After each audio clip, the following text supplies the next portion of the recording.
First of all, you got to give Ohio State credit. Did a really good job today. We did some things that were good enough to win, and other things we did not. Can't have the ball inside the 5-yard line twice and come out with no points. One turnover, which is very uncharacteristic for us, and then another turnover basically on downs. The pick six was a huge play in the game, but we only scored 6 points on offense. We scored 7 points on defense against a really, really good team. Are they good on defense? Yes. But do we got to find ways to manufacture points and yards? There's no doubt about it. So we didn't get it done. Give them a ton of credit, and then open up to questions. Go with Rich on the right. James, on your left. On that series in the fourth quarter at the 3, did you consider giving the ball to Tyler Warren on any of those plays? Yeah, we gave the ball to the running back, I think 3 times. Threw the ball on the last one. Yeah, should we probably have given the ball to Tyler Warren after the plays he made? Yeah, I get the question. I get it. James, I'm sure part of the decision to go there on 4th down is that you still have 3 timeouts and you could pin them really deep if you don't get it. What happened with your defense that had been playing relatively well throughout the game that it wasn't able to stop them there? Yeah, not only that, you could get a safety and get the ball back, which puts you in position to win the game. Get a 2-point safety and the ball back, 3 timeouts. They had a championship drive right there at the end. We did not play well in an obvious running situation. Did not handle, I think, the fact that the offense didn't score in that situation well. Jared on the left. Hey, Coach Franklin, right here. Hey, Jared. I know after a win, we hear you talk about, hey, let's enjoy this one for 12 hours. After a loss like today, is the focus, hey, let's look at Washington, or is it let's rest and regroup? No, we gotta do a great job of making sure we come in tomorrow, make the corrections, but then Sunday night we gotta flush it and move on to Washington. We can't allow 1 loss to turn into 2. The reality of college football is everything is still ahead of us, and we got to do a great job of making the corrections, eliminating the things that were unforced errors that happened today, and then we got to find a way to get a win next week at home, and everything is still in front of us. Neil and then Andrew. James, can you address some of the pre-snap, post-snap penalties, and particularly the one that gave them a first down on their second touchdown drive? What did you see there? Yeah, jumping off sides in an obvious 3rd down situation. Extended a drive for them, a tackle and standing over a guy, unsportsmanlike conduct penalty on a 3rd down stop, extends a drive. Can't do that. Can't do those things. So happened last week, happened again this week. That's on me. We got to be a disciplined football team. We were not disciplined at times today. Andrew. Coach, you saw fans throwing things on the field, booing, very frustrated. What's your message to them about today's game? I understand their frustration.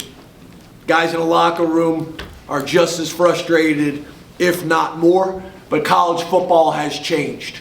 And we have an opportunity moving forward to right some wrongs from today. And that's what we're going to focus on. I get it. We get an unbelievable crowd here. We get unbelievable support. You don't do that without passion. And there's great things that come from that, and there's hard things that come from that. That's part of the job. That's part of the job, and I own it all. I own it all. Tyler and then Adam. James, you mentioned in the last week that Bo Perbula out there can open things up for the running backs today. Katron and Nick seem to have trouble finding that daylight today. Bo had 1 carry for no yards. Hindsight being what it is, do you think maybe there was an opportunity to get Bo more involved to find that jolt? Well, I think the plan was to get Bo more involved based on how practice had gone this week with Drew, but we didn't have a whole lot of success when he was in there. So I think that probably played in a part of it. When we didn't have a whole lot of success when he was in there, we got away from it. Where are you? Adam and then Mason. James, you can't control the outside, but as far as yourself and evaluating yourself in these big game performances, how do you do that? What significance do you put on a game like today? Yeah, again, there's nobody that's looking in the mirror harder than I am.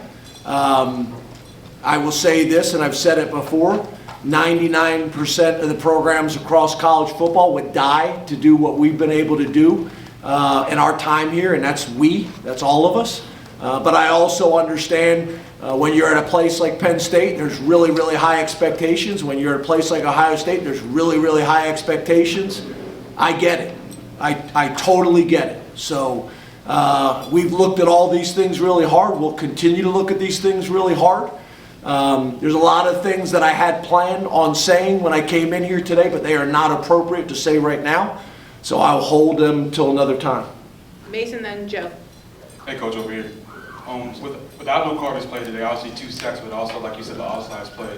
What's it like kind of watching him knowing that he could also do great things, but also kind of hurt you in some ways with penalties and other poor plays? Well, right now in this setting, I'm going to focus on the positive things he does, and he's an impactful player. We'll make the corrections, in the locker room, and we'll make the corrections in the meeting room. But he's a big-time player. He makes big-time plays consistently. There's things that we got to get cleaned up with all of them, Abdul included. Last question to Joe. James, the sequence at the end, over here, on the side. Sorry. At the end of the first half, getting at the first goal and the free, and then that play in the quarter that ended up being an interception. What ended that play call, and what did you see from that play?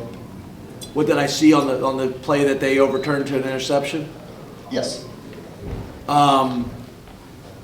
Drew made a nice throw. We had a chance to come down with the ball.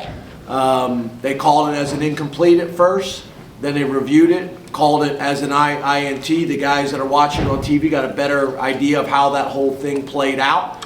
There was a ton of 50-50 calls in this game that you could call in either direction. There was a ton of them in this game. The fumble on the sideline in the near arm that goes out at the 2-yard line, obviously, and is called a touchdown. There's a ton of calls, 50-50 calls that could go either way. And in that type of game, they're critical. They're critical. Besides that, I don't have a whole lot more for you.